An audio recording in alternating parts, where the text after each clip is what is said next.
कहानी महाभारत और भागवत गीता की है। कई लोक कथाओं में भी इस कहानी स्टोरी का जिक्र मिलता है। एक कौवे की गरुड़ से दोस्ती हो गई। दोनों काफी समय साथ गुजारते थे। उनमें मित्रता इतनी गहरी हो गई थी कि आपस में कभी कोई बात नहीं छिपाते थे। एक दिन दोनों एक नदी के किनारे पेड़ पर बैठे बात कर रहे थे। तभी एक यमदूत उधर से गुजरा। वो कौवे को देखकर मुस्कुराया। गरुड़ और कौवे ने उस यमदूत को अनदेखा किया और अपनी बातों में लग गए। लेकिन अगले दिन फिर वही हुआ। दोनों बातें कर रहे थे, तभी वही यमदूत फिर उधर से गुजरा। वो फिर कौवे को देखकर मुस्कुराया। इस बार कौवे को कुछ शंका हुई। उसने गरुड़ से कहा कि ये यमदूत मुझे देखकर कल भी मुस्कुराया था और आज भी वैसे ही मुस्कुराया। कुछ गड़बड़ है।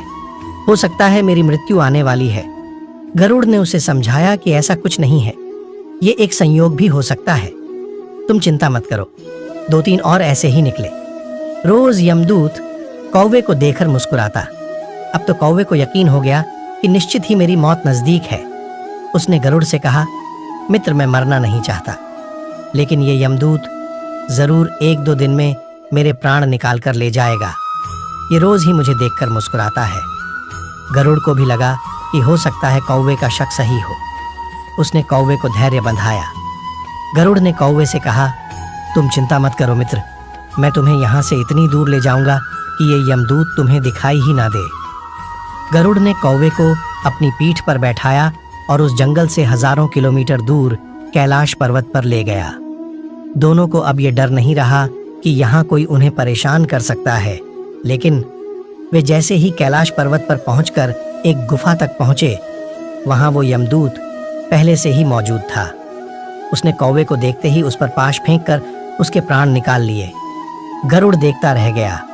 उसने यमदूत से पूछा, तुमने इसे मारा क्यों? यमदूत ने कहा कि इसकी मौत इसी समय लिखी थी, इसलिए इसके प्राण निकाल लिए। गरुड़ ने फिर पूछा, तो फिर तुम इसे देखकर उस जंगल में मुस्कुराते क्यों थे? इसे मारना ही था तो वहीं मार देते।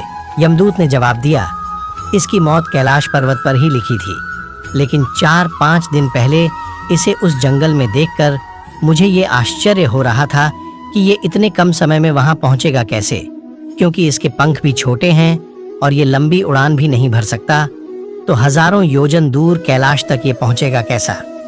यही सोचकर मैं रोज मुस्कुराकर गुजर जाया करता था।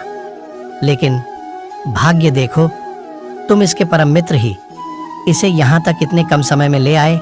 जीवन और मृत्यु भाग्य की ही बात है। इससे कहीं भी छिपा या बचा नहीं जा सकता। जब तक जिंदगी है तब तक कोई आपको मार नहीं सकता, लेकिन अगर मृत्यु निकट हो तो कोई कोशिश आपको बचा नहीं सकती। श्री कृष्ण कर्म पर ही विश्वास करते हैं। श्री कृष्ण का जीवन रिश्तों के मायाजाल और मोह माया के बंधनों से दूर रहने का संदेश देता है। कंस हो या कौरव पांडव, दोनों से ही श्री कृष्ण के निकट के संबंध थे, लेकिन उन्होंने धर्म की रक्षा के लिए रिश्तों के बजाय कर्तव्य को महत्व दिया।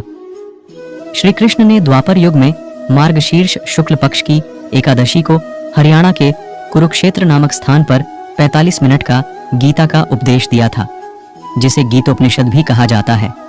भगवान श्री कृष्ण ने युद्ध भूमि में अर्जुन के टूटे हुए मनोबल को जोड़ने के लिए गीता का उपदेश स्वयं ही दिया, इसलिए इसे भगवत गीता भी कहा जाता है।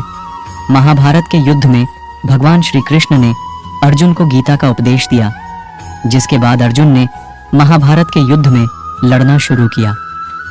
भगवत गीता में कही गई बातों को महत्व आज भी उसी प्रकार बना हुआ है जितना कि उस समय युद्ध की भूमि में था। लेकिन क्या आप जानते हैं कि श्री कृष्ण भगवान को भगवत गीता का उपदेश देने की आवश्यकता क्यों पड़ी? महाभारत की रणभूमि में अर्जुन को भगवान श्री कृष्ण द्वारा दिया गया ज्ञान सर्वश्रेष्ठ ज्ञान माना गया है।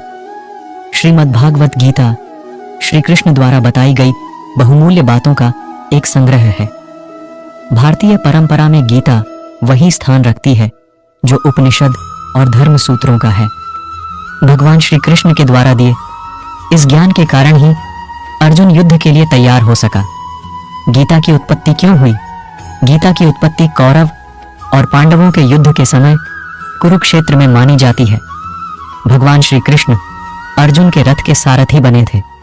जब युद्ध भूमि में अर्जुन ने देखा कि विपक्ष में उन्हीं का परिवार खड़ा है, जिसके कारण वह परिवार के मोह से घिर गए, तब अर्जुन ने भगवान श्री कृष्ण से कहा कि यह तो अधर्म है। मैं अपने ही परिवार के साथ राज्य के लिए कैसे लड़ सकता हूं? अर्जुन ने कहा कि हे माधव, अपने ही परिवार के विरुद्ध मैं खड़ा नहीं हो सकता।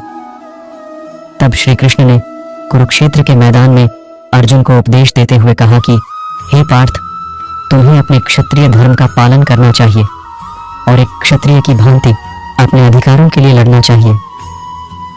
गीता के उपदेश द्वारा भगवान ने युद्ध भूमि में अर्जुन के टूटे हुए मनोबल को जोड़ने का भी काम किया, जिसके बाद अर्जुन युद्ध के लिए तैयार हो गए और धर्म की रक्षा के लिए उसने शस्त्र उठाए। कैसे पड़ा गीता नाम? गीता शब्द का अर्थ है गीत और भगवत शब्द का अर्थ है भगवान। श्री कृष्ण ने अपना उपदेश गायन के माध्यम से दिया था, इसलिए इसे गीता कहा जाता है। अक्सर भगवत गीता को भगवान का गीत कहा जाता है। भगवत गीता पाठ के लाभ आज भी कितने ही लोग भगवत गीता का अनुसरण करके जीवन में व्याप्त कठिनाइयों से पार पाते हैं। गीता का पाठ करने से ज्ञान के साथ साथ मन की शांति भी प्राप्त होती है। गीता का पाठ रोजाना करने से जीवन की परेशानियों के हल मिल जाते हैं। यह भी मान्यता है कि गीता का पाठ करते समय हाथ में सूत्र यानी धागा बांधने से नकारात्मक शक्तियां दूर रहती हैं। ये यथा मां प्रपद्यन्ते तांस्तथैव भजाम्यहम् मम वर्तमानुवर्तन्ते मनुष्य पार्थ सर्वश। गीता के इस श्लोक में श्री कृष्ण कहते हैं कि हे अर्जुन, जो मनुष्य जिस प्रकार मेरा स्मरण करता है, मैं उसी के अनुरूप उसे फल देता हूँ। गीता की 3 शिक्षाएं प्रत्येक छात्र को याद रखनी चाहिए। पहली शिक्षा यह है कि जीवन में संतुलन का नाम ही योग है। हमें जीवन के प्रत्येक क्षेत्र में संतुलन स्थापित करना चाहिए। एक विद्यार्थी को अपने परिवार और अपने मित्रों के बीच में संतुलन स्थापित करना चाहिए। गीता की 3 शिक्षाएं प्रत्येक छात्र को याद रखनी चाहिए। पहली शिक्षा यह है कि जीवन में संतुलन का नाम ही योग है। हमें जीवन के प्रत्येक क्षेत्र में संतुलन स्थापित करना चाहिए। एक विद्यार्थी को अपने परिवार और अपने मित्रों के बीच में संतुलन स्थापित करना चाहिए। गीता की 3 शिक्षाएं प्रत्येक छात्र को याद रखनी चाहिए। पहली शिक्षा यह है कि जीवन में संतुलन का नाम ही योग है। हमें जीवन के प्रत्येक क्षेत्र में संतुलन स्थापित करना चाहिए। एक विद्यार्थी को अपने परिवार और अपने मित्रों के बीच में संतुलन स्थापित करना चाहिए। गीता की 3 शिक्षाएं प्रत्येक छात्र को याद रखनी चाहिए। पहली शिक्षा यह है कि जीवन में संतुलन का नाम ही योग है।